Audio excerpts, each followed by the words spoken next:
O, ganito siya. Ganito ang dates. Diba? Ganito sila mag-alaga ng dates. Pero, tingnan mo, ganda na ngayon ng pag-alaga nila ng dates. So, nag-ano na sila ngayon ng damo. Kasi, kailangan nila mang-damo. Kasi winter.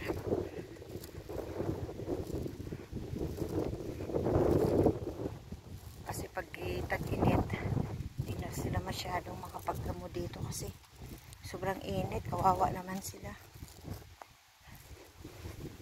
Every Friday sa umaga, 9:30, mga 1 oras lang naman kami dito. Kasi, pinapicturan, gawa ng quotation yung amo ko, submit kay Sheikh. Ayun ka, nag-visit site kami sa farm, private farm kasi nila to. So, walang makakapasok dito pag hindi ka rin trabaho sa kanya kay Sheikh. Ayan, thanks God. Nakapasok ako dito sa company. At ito ngayon, nakalabas-pasok ako rito. So, kung ano yung prutas nila nga tanim dito, katulad ngayon, season ng pigs. So, makakukuha ako. Pag season naman ng dates, magsaawa ka na naman ng dates. Kaso lang,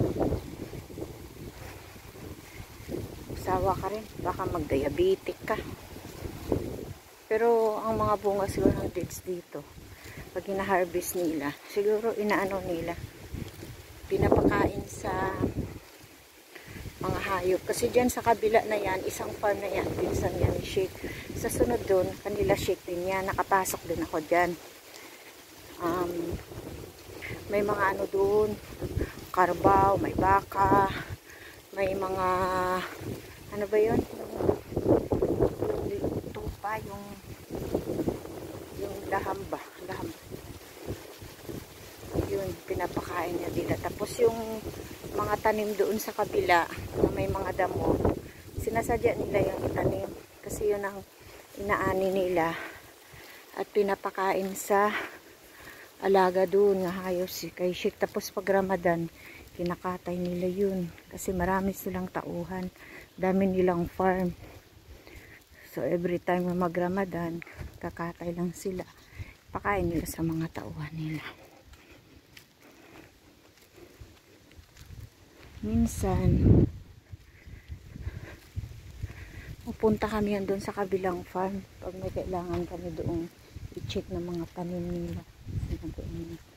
Pero pag wala naman, hindi kami pupunta doon. Mostly talaga dito lang kami kasi ito yung hawak ng amo ko.